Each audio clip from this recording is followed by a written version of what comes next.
Përshëndetje të dashur miq, në kuadër të zgjedhjeve parlamentare të 11 majit, sot kam ftuar kandidaten për diasporën, zonjën Erisa Bajaziti. Faleminderit që je këtu dhe faleminderit që pranove të ndash disa gjëra me ne për të njohur më mirë edhe publiku shqiptar. Shumë faleminderit Floriana për mikpritjen dhe kënaqësi të jem këtu sot me ju. Erisa, si u gjendë ti në politikë? Mendoj që jam gjendur në politikë në mënyrë krejt të natyrshme, Floriana. Besoj që aktivizmi im real dhe aktiv ka nisur momentin e shëndetës së teatrit kombëtar. Aty ka qenë një moment, mendoj, kritik për vendin dhe aty kam thënë vetes që ky është momenti që duhet ngërë zërin. Dhe që prej atij momenti deri në vazhdim, unë kam parë Shqipërinë me një sy shumë kritik, e kam ndjekur aktualitetin në mënyrë të vazhdueshme dhe gjithmonë kam ngritur zërin aty ku kam menduar se gjërat nuk ishin duke shkuar mirë për vendin tim, për njerëzit që jetojnë në Shqipëri. Kështu që ardha në politikë mendoj që ka qenë krejt organike, krejt e natyrshme dhe ja ku jemi sot. Duhet theksuar që në fillimet e viteve 2000, bashkë me familjen tënde ti ke emigruar në Belgjik. Atje ke kryer studimet e mesme, një pjesë të studimeve të mesme dhe pastaj studimet e larta dhe në të njëjtin universitet ke Leuven, aty edhe je punësuar, ku punon tashmë prej 8 vitesh. Si ka qenë përjetimi yt i gjithë këtyre viteve në emigrim dhe çfarë do të thotë që të vish tani në Shqipëri dhe të përfaqësosh diasporën? Është një pyetje shumë interesante. Është një rrugtim i gjatë, mbi 20 vite larg Shqipërisë janë vërtet shumë, por unë jam munduar që këto vite gjithsesi të jem gjithmonë pranë Shqipërisë dhe këtë e kam bërë duke ardhur shpesh në vendin tim. Sikurse e thatë edhe ju, unë studimet e shkollës mesme i kam nisur në Tiranë, por i kam përfunduar në Belgjik. Më pas kam kryer edhe studimet akademike në Universitetin e KU Leuven për shkenca politike, marrëdhënie ndërkombëtare dhe pas disa eksperiencave të ndryshme pune në kompani të ndryshme, jam mësuar në KU Leuven, aty ku punoj dhe aktualisht. E ke dashur ti këtë punësim atje? Po, mund të them që edhe gjatë kohës së studimeve të mia, gjithmonë e kam parë me shumë dashuri KU Leuven, sepse mendoj universiteti më ka dhënë shumë dhe më ka rritur në shumë drejtime, më ka dhënë shumë dije, më ka pasuruar në shumë dimensione dhe në momentin që ti mund të jesh pjesë e familjes së bukur të KU Leuven, të këtij universiteti prestigjioz në rang europian dhe botror, ti aty e ndjen se ke marrë shumë nga ky universitet dhe tani është momenti që ti të bësh diçka mbrapsht për atë universitet që të ka bërë ty këtë njeriu që je sot dhe që ti ndihesh mirë me veten. Duhet theksuar që ky është një universitet 600 vjeçar dhe një universitet i rankuar ndër më të mirët në botë, apo jo, në 50 më të mirët? Është e vërtetë, është ndër në top 50 universitetet më të mira të botës. Është arsye për të qenë krenare dhe unë përgëzoj për këtë, po si mund ta përshkruash në çik ndryshimin e jetës atje me jetën në Shqipëri, sepse ke thënë që vjen shpesh në Shqipëri, Shqipëria është një ndër vendet e tua të preferuara për të rikthyer, për të udhëtuar, pra preferon mos u thosh në vende të tjera për të kthesh në Shqipëri.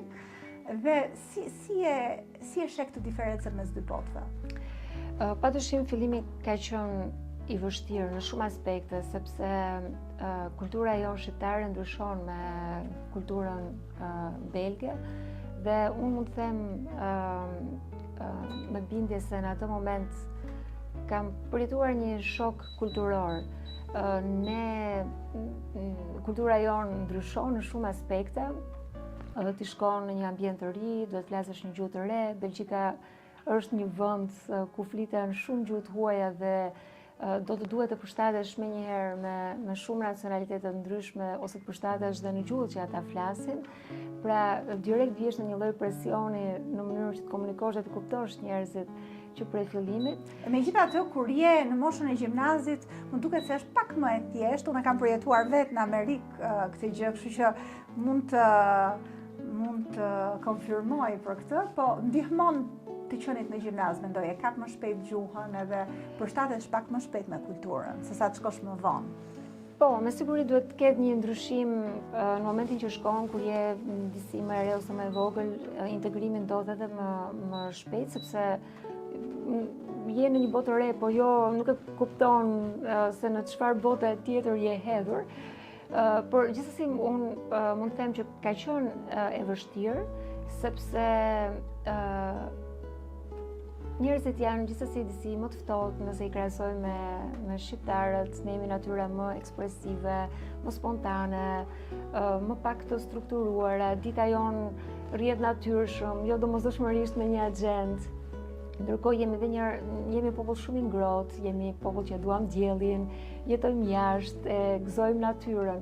Ndërkohë atje janë njerëzit disi më të tërhequr, pak më të ftohtë në krahasim me shqiptarët, kështu që u përshtatet ti me mënyrën e atjeshme? Se duket se je përshtatur më shumë se sa. Po, jam përshtatur Florian dhe mendoj që ka qenë një proces i gjatë dhe unë jam nisur gjithmonë me dëshirën pozitive për ta përqafuar një kulturë të re. Kuptohet në respekt të jashtëzakonshëm të kulturës time shqiptare dhe duke u munduar të marrësh më të mirën e të dyja kulturave. Dhe unë mendoj që në këtë aspekt kam qenë me fat, sepse kulturën shqiptare dhe kulturën belge unë jam munduar t'i ndërthur në mënyrën më të mirë të mundshme në respekt të të dyja kulturave. Padyshim që unë në thelb mbetem 100% shqiptare, por ka marrë besoj dhe elemente të atij procesit që ne quajmë integrim dhe ti integrohesh në një kulturë dhe shoqëri të re. Njerëzit pavarësisht se në pamje të parë mund të duken të ftohtë, të rezervuar, mendoj që marrëdhëniet njerëzore në momentin që ata të njohin, kur ti hyn një komunikimi dhe flet me njerëzit, ju shpjegon, ata kuptojnë më shumë rreth jetës tënde, rreth kulturës tënde, kanë kuriozitet për gjuhën tonë, për gatimet tona, për muzikën tonë. Pra ata të njohin në një dimension tjetër dhe padyshim pastaj krijohet një marrëdhënie shoqërore, misore, që nuk mund të flasim më për ftohtësi midis dy kulturave apo njerëzve, kështu që ai integrimi ndodh në një mënyrë më të butë. Pse kaq të shpeshta udhëtimet në Shqipëri gjatë këtyre viteve? Në radhë të parë për shkak të mallit. Ti ke mall për vendin tënd, pra ti mund të jesh larguar, por këtu gjithsesi ke lënë një pjesë të familjes tënde, jo vetëm familjes bërtham, tash si e quajmë ne, por edhe rrethi yt më i gjerë familjar. Padyshim miqësit, njohjet që ke lënë në vendin tënd, ata nuk mund t'i shuash thjesht sepse pra i ke ruajtur, megjithatë janë miqësi që duhen ruajtur me kalimin e kohës, pra duhet patur një kontakt me miqësin këtu, ndryshe dhe miqësia humbet, nuk është se është kaq e... Është e vërtet, por unë jam kujdesur që sa herë që kam ardhur në Tiranë të investoj në kohë, pra unë kam bërë kohë për miqtë e mi, për familjarët e mi, dhe pikërisht për të mos e humbur këtë lidhjen, sepse në momentin që ti shkëputesh, atëherë dhe një marrëdhënie fillon dhe zbehet, kështu që unë kam investuar shumë që kjo gjë të mos ndodh dhe nuk ka ndodhur. Ta kanë nxitur dhe prindrit këtë dëshirën për ta ruajtur kontaktin me Shqipërinë, sepse u bë një kohë gjatë që ke ikur, e ndërkohë si shpesh të ikur që jetojnë në diasporë, edhe që kemi hasur edhe gjatë këtyre tureve me shqiptarët e diasporës, e ruajnë këtë marrëdhënien me Shqipërinë. Një pjesë, ndoshta edhe jo, integrohen mirë edhe vazhdojnë jetën e tyre, por një pjesë e madhe e ruajnë, vazhdojnë shohin televizionin shqiptare, ndjekin lajmet shqiptare, ndjekin politikën shqiptare. Ti besoj ke qenë një ndër ta. Po, Florian, unë jam munduar që ta ndjek, padyshim të jem e informuar mbi atë çfarë ndodh në Shqipëri, pikërisht për të evituar atë shkëputjen totale. E para sepse nuk ka qenë dëshirë, unë nuk kam dashur të shkëputem asnjëherë nga Shqipëria.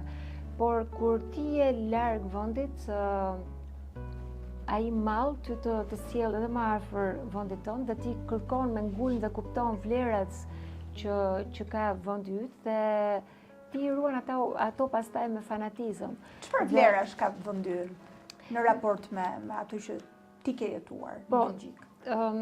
Ndoshta do të përmendja gjuhën si elementin më kryesor. Ta ruash gjuhën tënde është një pasuri e madhe. Gjuha shqipe është një gjuhë e lashtë dhe duhet ndihemi me fat që ne flasim një gjuhë të lashtë dhe edhe në familje dhe unë vetë të gjithë kujdesemi që të flasim shqip dhe të mos e miksojmë gjuhën me një gjuhë tjetër dhe kur flasim një gjuhë tjetër pa e miksuar me shqipen. Dhe kjo na ka bërë të mundur që ta mbajmë gjuhën të pastër shqipe dhe të kuptosh më shumë rëndësinë e forcës që të jep gjuha, pra është komunikimi, ai që i afron njerëzit. Dhe gjuha është një ndër elementet me vlerë që mendoj që kemi dhe duhet ta ruajmë dhe duhet ta përçojmë edhe në brezat në vazhdim. Kuptohet kemi të vlerat të tjera njerëzore, mikpritjen, marrëdhëniet njerëzore shumë të ngrohta, kemi një muzikë të jashtëzakonshme, kemi gatime shumë të mira dhe do ta lidhja me vlerën e gjysheve tona, të mamave tona që kanë qenë gjithmonë aq të kujdesshme që për shembull në gatimet e tyre ato kanë shpirur formën e tyre më të lartë të dashurisë, sepse i kanë përkushtuar jo vetëm kohë, por ato teknikat e vështira të gatimit dhe ti kupton që gatimi nuk është thjesht diçka të shkosh në kuzhinë dhe të bësh aty diçka të thjesht, por duhet të dish teknikat. Por momenti që ti kushton kohë, do të thotë që ti kushton kohë njerëzve për cilët ti gatuan, pra është ajo tavolina që i sjell njerëzit bashkë dhe i bën bashkë. Ndërkohë më të mirat e kulturës belge që ti ke përqafuar, kush do ishin? Që thua e bëjnë më mirë se në Shqipëri këtë gjë? Besoj që duhet të ketë shumë elemente që padyshim janë të mira edhe në kulturën belge dhe kuptohet në momentin që ti jeton për vite të tëra atje dhe ambientohesh me stilin e jetesës tyre, për shembull çfarë mund të jetë një element i mirë kur ne e krahasojmë pastaj me Shqipërinë, mund të jetë jeta ndoshta disi më e planifikuar në momente të caktuara. A ty të pëlqen kjo? Jo gjithmonë, sepse më pëlqen pastaj spontaniteti me cilin ne trajtojmë jetën, ditën tonë në Shqipëri. Dhe më pëlqen nganjëherë që ne nuk kemi plan dhe jetojmë ditën ashtu siç na vjen. Po ndërkohë po thoshe që të pëlqen planifikimi i jetës në Belgjik. Po, për Belgjikën kjo funksionon, sepse jeta është atje ndërtuar në mënyrë të tillë. Pra nëse spontanitetin e Shqipërisë do kishe dashur ta vendosje në Belgjik, kjo gjë nuk do të funksiononte.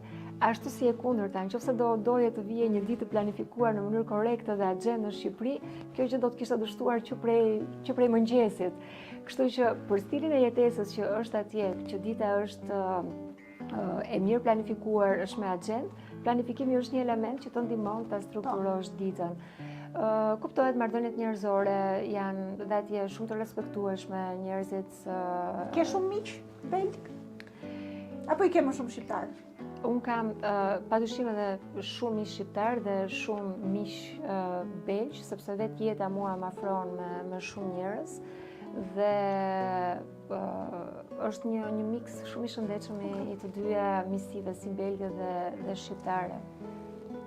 Të pëlqen kjo jetesë, po themi, mes dy botëve, që ti do ta ruash me fanatizëm edhe botën shqiptare, po ndërkohë jeton dhe atje, apo bëhet deri diku e lodhshme dhe thua, unë planifikoj që një ditë do vi në Shqipëri, me gjithë këtë mall që kam, do vi dhe do jetoj në Shqipëri. Ndodh diçka e çuditshme. Në momentin që ti jeton mes dy vendeve, vjen një moment që ke ndjesinë kujt vendi i përkas më shumë, i përkas Shqipërisë apo i përkas vendit ku unë jetoj. Por pastaj vjen një moment i dytë dhe thua, unë i përkas edhe këtij vendi të ri që po jetoj, por padyshim që i përkas edhe Shqipërisë. Dhe ka një moment që ti gjendesh diku midis dhe fakti që je në një vend të caktuar, ka momente që të ndihmon dhe ti e kupton që, jam këtu për disa arsye, por jam edhe në Shqipëri për disa arsye të tjera. Dhe nëse e arrin këtë lloj balance, mendoj që arrin një paqe edhe me veten për të kuptuar që nuk e pse mërzitesh, janë dy botë krejt të ndryshme që ty vetëm se të kanë pasuruar.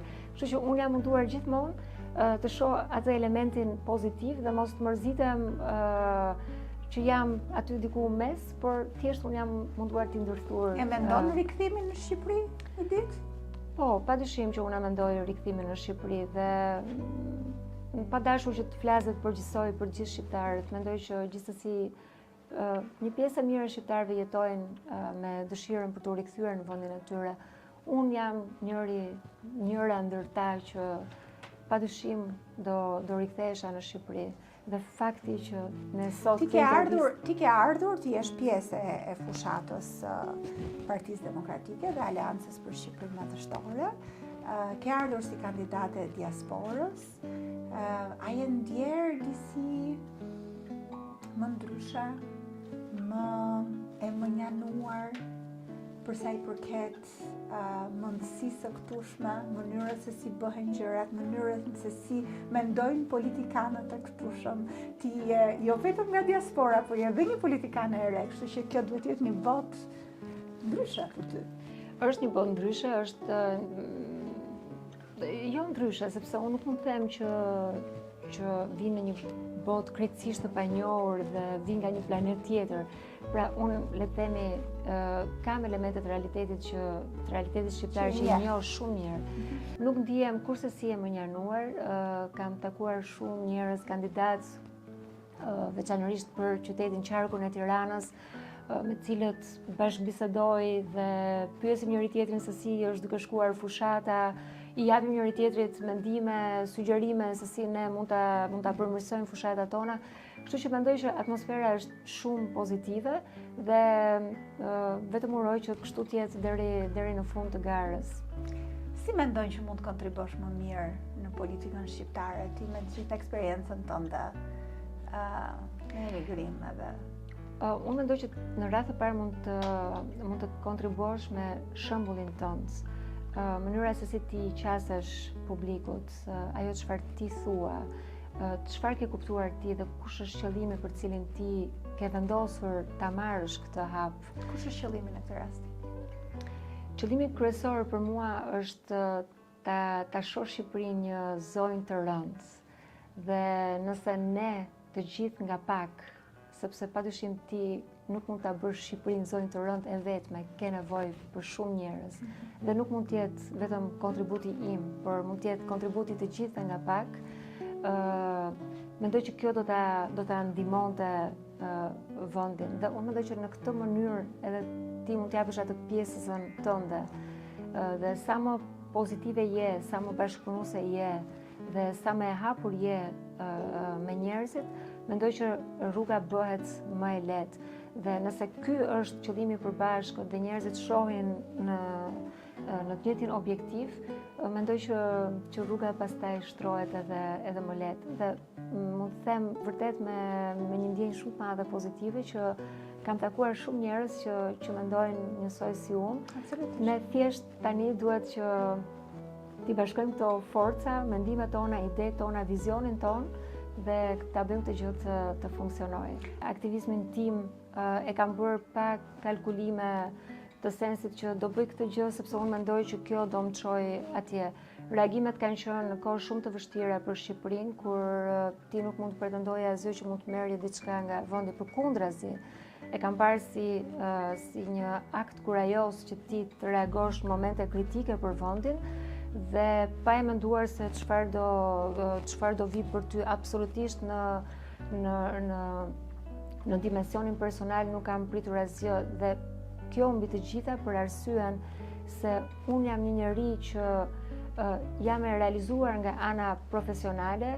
Puna që bëj në Universitetin e Kej Leuven e bëj me shumë dëshirë, e bëj me shumë dashuri, jam shumë e përkushtuar në punën time.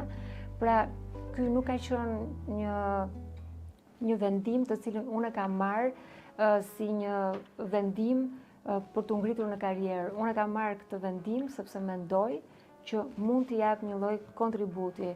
Kështu që gjithashtu dhe nga ana personale, financiare, ndihem shumë e plotësuar Kështu që nuk kam pritur dhe nuk kam kalkuluar, nuk kam bërë asnjë llogaritje për këtë moment. Ka ardhur krejt natyrshëm dhe aktivizmi im ka qenë sepse unë kam parë të nevojshme të ngres zërin në momente të caktuara dhe kjo absolutisht. Dhe mendoj që janë shembuj të mirë këta të diasporës që ka dëshirë të kontribojë, që ka dëshirë që të japi për vendin, ka dëshirë ndjen të realizuar me jetët e tyre përkatëse në vende të ndryshme dhe njeriu kur është i mbushur, kam përshtypjen se do t'japi. Edhe unë kam ndjerë këtë me shumë dëshirë në fakt, edhe kur jam kthyer nga Zvicra, kështu që e kuptoj mirë.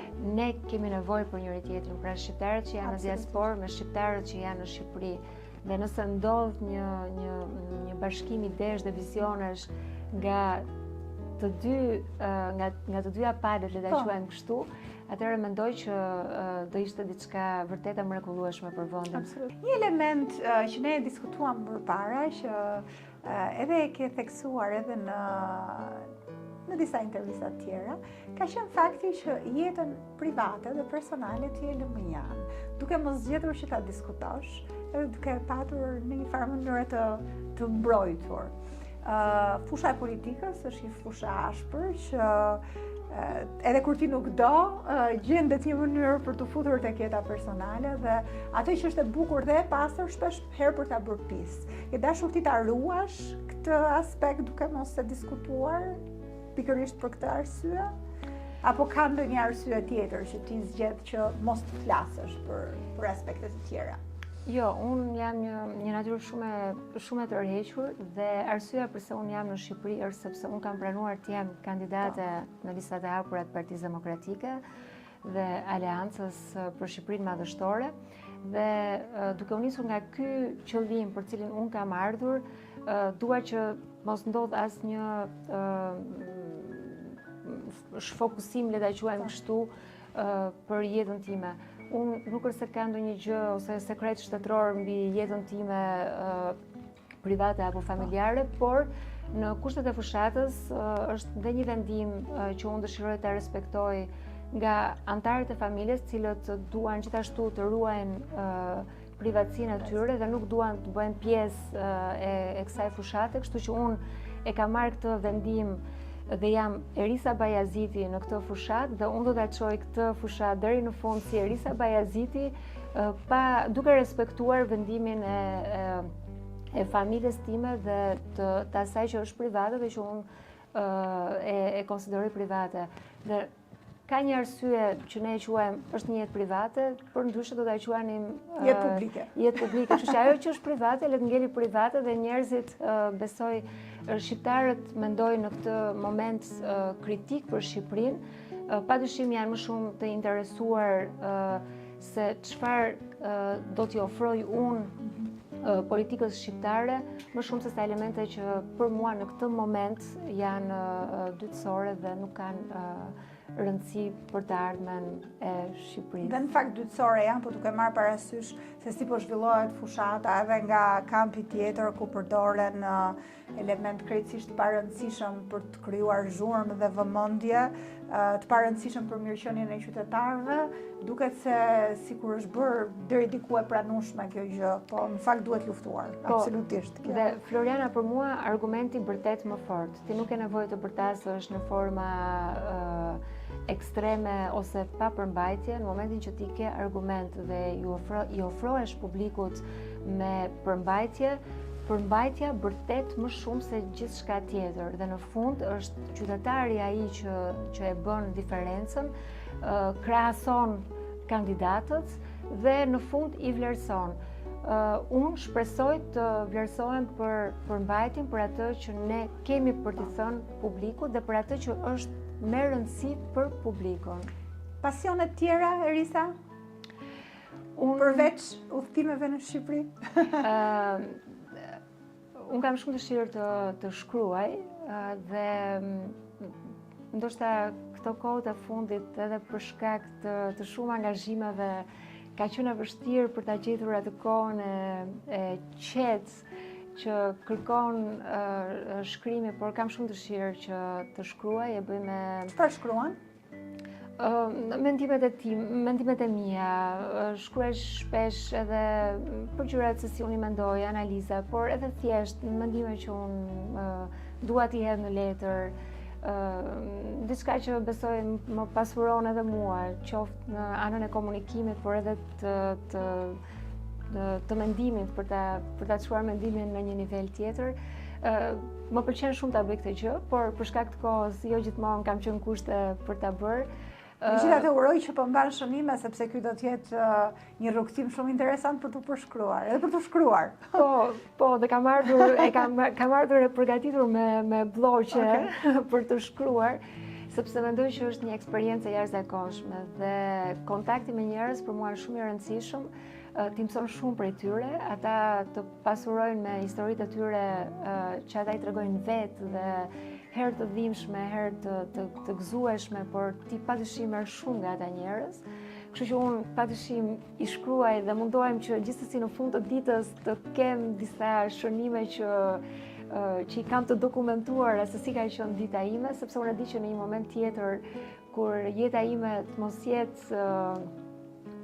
jetë në këtë vrrullin e fushatës, do t'i lexoj dhe ndoshta nuk e di çfarë ndjesish do të marr në ato momente, por do të jenë një rikujtesë e bukur e kësaj eksperience. Si t'ka pritur Dr. Berisha në këtë rrugtim tëndin në politikë këto javët e fundit? E bëra këtë pyetje pasi ti gjithmonë ke folur me shumë konsiderat për të, edhe për mënyrën se si ai e ndez turmën edhe ngjall entuziazëm, edhe madje mbas kësaj interviste ju keni një takim edhe po më thoshe që do vi Dr. Berisha, kështu që ishe shumë emocionuar për këtë, por domethënë jam kurioze sepse ai e ka përqafuar faktin që edhe diaspora të vijë edhe të kontribojë, kështu që më interesonte kjo pjesë në fakt. Po, unë mendoj që Dr. Berisha dhe të tjerë antarë të Partisë Demokratike, vetë Partia Demokratike si strukturë, si institucion, mendoj që ka qenë në gjendje të nuaz dhe të vlerësoj njerëz caktuar me kontribut të caktuar në publik në momente kyçe dhe decisive për Shqipërinë. Kështu që unë e shoh këtë si një element shumë pozitiv që padyshim e lartëson Partinë Demokratike dhe padyshim liderin e saj, Dr. Berishën, dhe është një fakt i pamohueshëm kur ti je në takime elektorale, ka një entuziazëm të jashtëzakonshëm momentin që Dr. Berisha hyn në sallë. Janë njerëz që thjesht duan të bëjnë një fotografi me Dr. Berishën, duan ta prekin. E pate këtë eksperiencë edhe në Bresha. E pata këtë eksperiencë edhe në Bresha, është vërtet një eksperiencë e jashtëzakonshme dhe shumë respekt dhe për njerëzit e afërt të doktorit që mundohen t'i krijojnë atij gjithashtu një mundësi që ai të jetë edhe në kontakt me njerëz në atë mbledhje të madhe entuziaste të sallave që mbushen plot. Kështu që unë kam konsideratë jashtëzakonshme për të gjithë njerëzit dhe për forcën politike që unë përfaqësoj në këtë momente, përndryshe unë nuk do të isha pjesë, pra kjo është një marrëdhënie me respekt dhe ti kërkon që t'i japësh atë kontributin tënd, ti merr respekt dhe ti jep respekt në të njëjtën kohë. Mendoj që do të marrë kohë ajo dëshira jote për ta parë Shqipërinë një zonjë të rëndë, apo do të ndodhë shpejt? Kjo varet nga ne shqiptarët, se sa shpejt do duam ne ta shohim Shqipërinë një zonjë të rëndë. Pra ne si qytetarë kemi vetë në dorë shpejtësinë me cilën duam ne të lëvizin gjërat dhe sa më shpejt ne arrim në një ndërgjegjësim qytetar për atë që i duhet Shqipërisë, por edhe ne jetës tonë si e duam ne të ardhmen tonë, si e perceptojmë, si jemi duke e ndërruar dhe si jemi duke e ndërtuar ne të ardhmen tonë. Pra deri diku kjo është edhe në varësi të ne qytetarëve që bëjmë jetën e përditshme në këtë vend. Kështu që për një pjesë jemi ne përgjegjës për këtë dhe do ta përcaktojmë ne në fund të ditës. Të uroj shumë suksese, faleminderit. Shumë faleminderit Floriana.